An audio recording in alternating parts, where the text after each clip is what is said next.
Hi, Divas! Welcome to a special edition of the Diva Discussion. I'm your host, Savannah Below, and as always, I'm joined by my co-host, Serena Epperson. Hi! And we have a very special guest Very, for this very special. interview today. We have Mr. Santi Zap. Welcome to the Hey, Divas! Can't wait to do this show. Really excited. How are you? I'm doing great. I'm tired. I'm exhausted after like 5 straight weeks of just nothing but professional wrestling being injected into my brain. But I'm glad we're in like this middle week where there isn't too much WWE stuff going on, so I can turn off for a bit. But yeah, man, what a wonderful weekend of wrestling it was. But I'm glad that it'll slow down here. Absolutely. Exactly. Absolutely. Yeah. So, we always start off our interviews with asking, you probably have gotten asked this a whole bunch of times, but what is your Mount Rushmore of wrestlers? Look, I both love and hate that question. Yeah. I love it because it forces me to like kind of like try and think outside the box, and I hate it because it forces me to stick to 4 people. Yeah. I actually think it's an impossible question to answer, and it will always be determined on like when you started watching wrestling. So like, can I cheat and give you like multiple answers? Yes, please. Okay, here's my Mount Rushmore of the timeline that I've been watching wrestling since 2002. Right. So that would be John Cena, The Undertaker, Roman Reigns, and Shawn Michaels. That to me is a Mount Rushmore for me. Okay. But I'm aware that if you encapsulate all of wrestling, you got to throw in Hulk Hogan, Stone Cold Steve Austin, The Rock. You want to go even further back, Bruno Sammartino. So like I know that my answer is mine. And I try to always tell people it's from when I've been watching wrestling. I know that there's greats before me. But then there's also like the Mount Rushmore of mic workers, right? The Miz, CM Punk, John Cena, The Rock, Paul Heyman. There's so many different ways that you can take it. But I will go with John Cena, Roman Reigns, The Undertaker, and Shawn Michaels. Okay. That's really good. A lot of people have said like current wrestlers. Sure. So it's very refreshing to hear some like past ones and like people have retired and stuff like that. For sure. Yeah. I like, because with Shawn Michaels, he did like the big portion of his career in the Attitude Era when I wasn't watching. And then I started watching in 2002. And as it happens, that's when he came back from his 4-year back injury. So I got the second half of Shawn Michaels' career. And that to me was legendary in its own for it to be in my top 4. Yeah. And then with that question, I know you mentioned John Cena. How do you feel about him finally achieving that 17th world title? I feel I feel dirty from how it all went down. Like, I love the fact that Cena is 17. I think it's absolutely the right call from like a marketing and business perspective to have him be your greatest of all time. So there isn't a conversation between him and Ric Flair anymore. Him being 17 at the very top of the mountain, that's great. That's fantastic. I think that's a brilliant idea. Great way to have your final year in terms of John Cena's retirement tour, achieving that goal. In terms of how they accomplished it, I think it's one of the worst WrestleMania main events of all time. Yeah. Yes.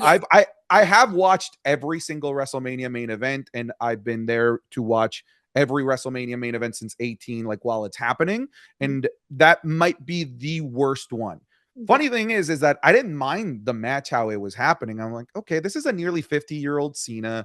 He's going to be slow. He's going to work a different style of wrestling. And I was fine with how it was going. Yeah. And then Travis Scott, like, I hate it so much. I despise that last 7 minutes of that match so much. And I hate that that's how 17 was accomplished. But Cena is my favorite. I still celebrated it, even though I hate how it happened. No, I felt very similar to that. I started watching about 2014 when he won the Money in the Bank match.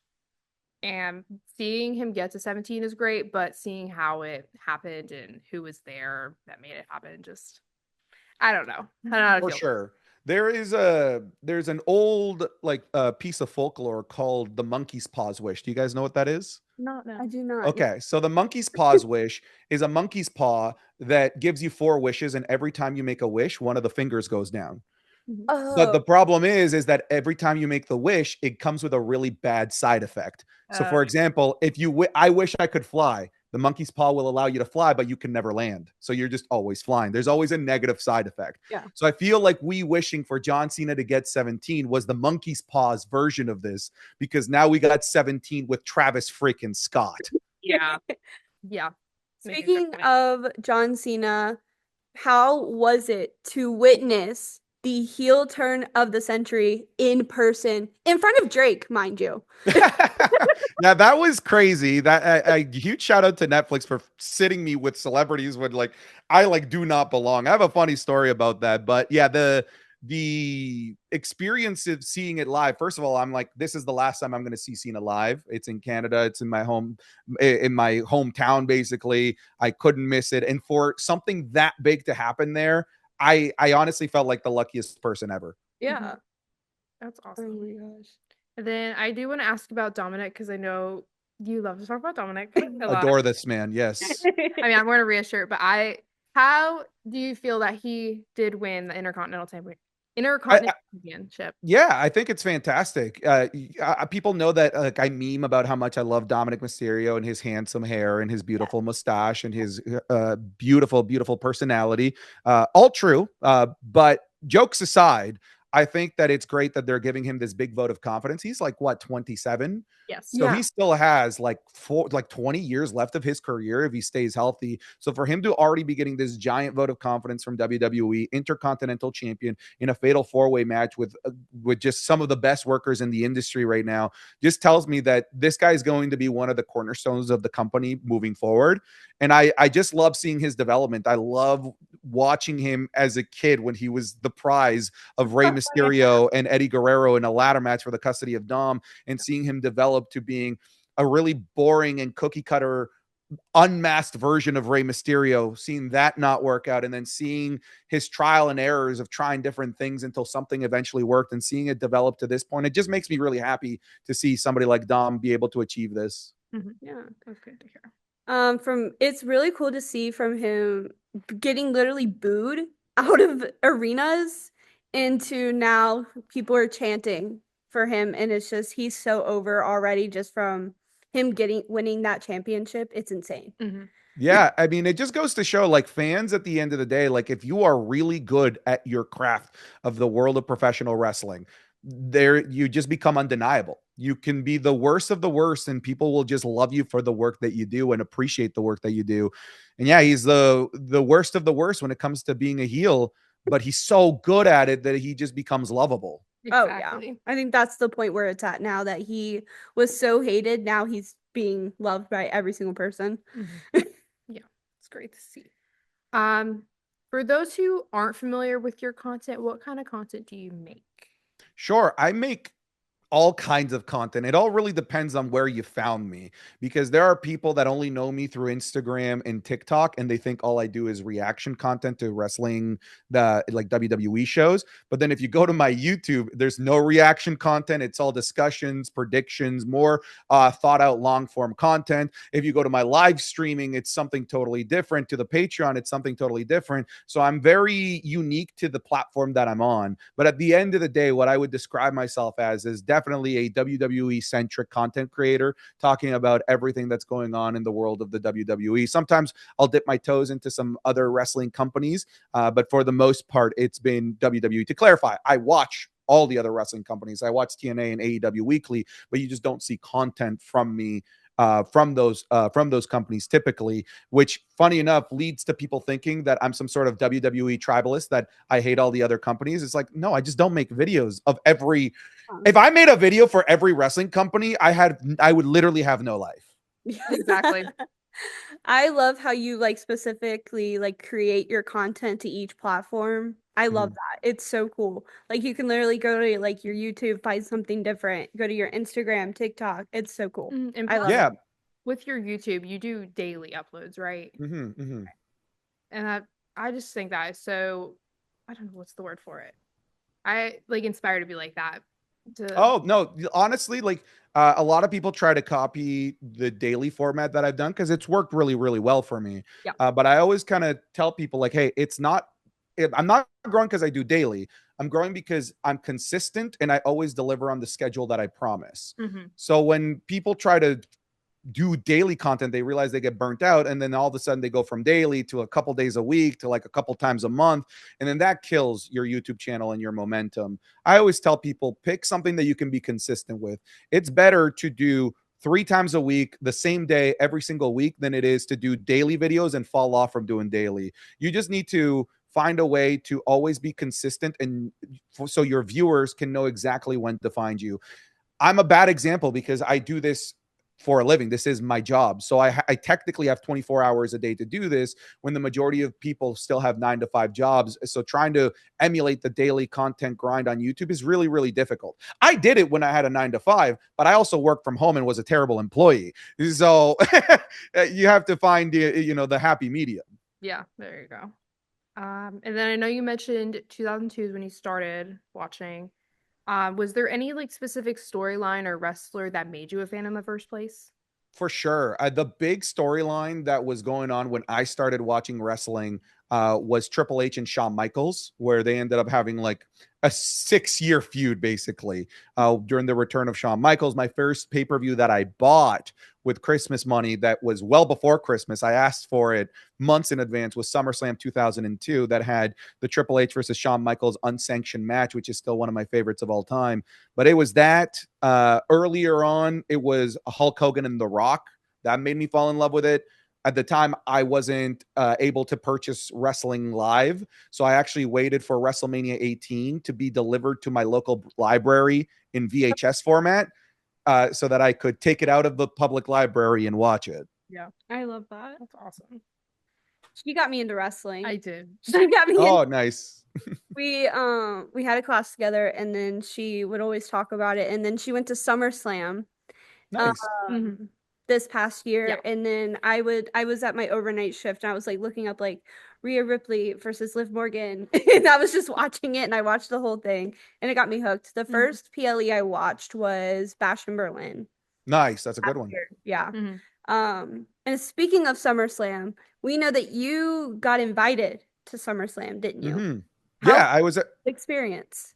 Oh yeah, SummerSlam was amazing. That was the first show where I realized, oh, I'm kind of popular with wrestling fans, because I couldn't walk more than 5 feet without somebody recognizing me from the reels, TikToks, or YouTube, whatever it might be. That was kind of crazy. So I couldn't. There was a story about like how I had to hold in my pee for like 6 hours because I couldn't go from my seat to the bathroom. I tried like 3 times, but like it was impossible. The experience was great. That was the first time in a long time that I've been that close to the ring as well. There's something special about witnessing wrestling live. It's like an entirely different product altogether. I still love watching it on TV. I like being able to hear the commentary and seeing the production shots that they specifically want me to see. But being able to see kind of like raw, live, and in color is something special for sure. Yeah, sure. We went to this past Royal Rumble in Indianapolis, and that was my first live event Nice. at all. Like out of everything, like that was my first live event, so it was very surreal. I'm a huge Jey Uso fan. Nice. So seeing him win too was also really crazy, and that being my first live event was absolutely insane. It couldn't have gone more perfect for you then. Yeah, that's awesome. I've never experienced something like it. Like I'm a huge concert person as well, and just never experienced something like it. It's Awesome. absolutely crazy. Do you have any other questions? I don't. I know we have our final question of where do you see yourself taking your content? Oh, that's a great question. I really like what I'm doing in the format of what I'm doing. I do think that so long as WWE continues to stay entertaining, healthy, and watchable, because I've watched through eras and years that are just not watchable, I could see myself doing what I'm doing for the foreseeable future. I would love to eventually be able to find my way onto a larger platform. I know that like it's shooting for the stars, but something I look at something like the Busted Open radio show. I would love to have something like that, something a little bit more meaty, something that's taken a little bit more seriously in traditional media. Because at the end of the day, even though I have a really large audience, I will always just be seen as a YouTuber, you know.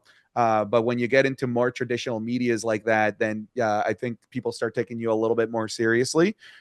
So that would be like a really, really long-term goal, but I'm really happy with what I'm doing right now. And if that never happens and I just do what I'm doing consistently until I retire, I'm also very, very happy, very blessed. I feel like you're already on your way there, Oh, though, yeah. from with Mm. the content everyone is seeing. Yeah, I'm hoping so. I'm hoping so. We've definitely had the opportunities to do some more traditional media things with the reach that we've garnered. So some of the pieces are starting to fall into place. So I don't think it's an impossibility, but it will be tough for my psyche to move away from the thing that I grew and loved, which was YouTube and social media platforms. Because at the end of the day, I grew up with social media. This will always be my home. Yeah. Exactly. Yeah, like Savannah said, like you are very well on your way. Like I don't think I know one person who also loves wrestling that doesn't also love you in your videos. Mm. Oh, Like I it's appreciate that. crazy. When I was getting back into wrestling in 2023, I think you were the first person I started watching, honestly. Okay, that means the algorithm's working. I love it. I love hearing that. Just getting it back into everything, and I'm just like, oh, I can watch There's something and something. just catch back up, enjoy all this content. I think that's all we got. Yeah. Thank you for watching. Listen to The Northerner Now, produced in the same studio. Follow us on Instagram at Diva Discussion Pod and TikTok at the Diva Discussion. And then Santi, did you want to promote any of your socials? Sure, you guys can find me on anything Santi's app. I always just tell people Google Santi's app and pick the platform you prefer. I'm gonna be there. Just pick your poison, basically. Right. Heard him here. There you go go. and Google him. Bye, Bye, divas.